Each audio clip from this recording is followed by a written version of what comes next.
আজকে আমি আপনাদের দেখাবো আইসিটির একটি অঙ্ক। বাবা ও আব্বা যোগ করো। এটাকে আমরা দেখতে পাচ্ছি হেক্সাডেসিমেলে যোগ করতে হবে।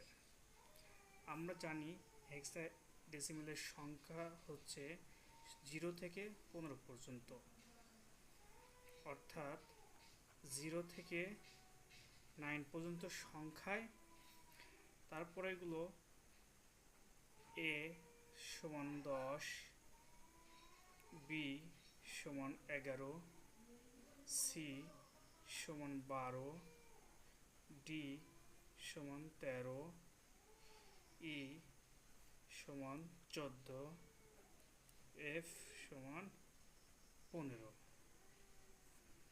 এবার আসি বাবা ও আব্বা যোগে। দেখুন আমরা লিখে নিচ্ছি বাবা বাবা তারপর হচ্ছে আব্বা, এটাকে যোগ করতে হবে। এটাকে যোগ করতে হলে আমাদের এই সংখ্যাগুলো লাগবে, এগুলো মনে রাখতে হবে। এর মান কত, বির মান কত, সির মান কত, ডির মান কত, ইর মান কত এবং এফ এর মান কত।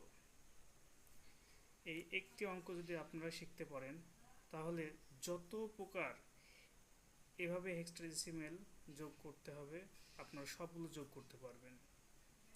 দেখুন কিভাবে যোগ করি। এখন আমাদের এই হেক্সাডেসিমেলের ব্যাস হচ্ছে কত, 16। এখন আমাদের এখানে আছে দেখুন এ এবং এ, এই এ আর এ যোগ করলে পরে কত হয়। এখন আমাদের দেখতে হবে এর মান কত। এর মান হচ্ছে 10, তাহলে 10 আর 10, তার মানে এ আর এ, তার মানে 10 আর 10 যোগ করলে হয় কত, 20। এই 20 কিন্তু দেখুন আমাদের যে হেক্সাডেসিমেল সংখ্যা 16 তার চেয়ে বেশি হলে পরে কি সেটা নেওয়া যাবে না। তাহলে কি করতে হবে আমাদের, এখান থেকে ওই 16 বিয়োগ করতে হবে। তাহলে আমরা বিয়োগ করি, বিয়োগ করলে হবে কত, 4। তাহলে এখানে আমরা সংখ্যা বসাবো 4 বা 4। এরপরে কথা হচ্ছে আমরা যতবার বিয়োগ করব ততবার আমাদের হাতে থাকবে 1। এবার আসি, এখানে আছে বি এবং বি। এখন বি এর মান হচ্ছে 11, তাহলে বি আর বি যোগ করলে তার মানে 11 আর 11 যোগ করলে হয় কত, 22।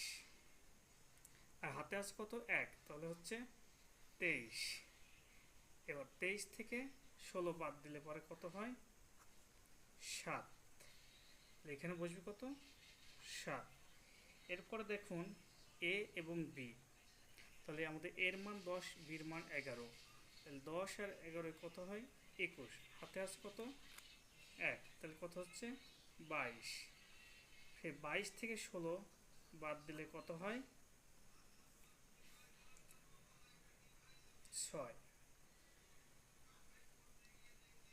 তাহলে এখানে হবে 6। এবার আসি বি এবং এ। বি আর এ যোগ করলে হয় হচ্ছে দেখুন 10, 11, 10 আর 11 যোগ করলে হয় কত, 21। আর হাতে আছে 1, তাহলে 22।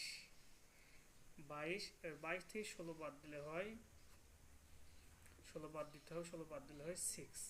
তাহলে এখানে বসবে কত, 6। এবার আমাদের এটা যেহেতু হেক্সাডেসিমেল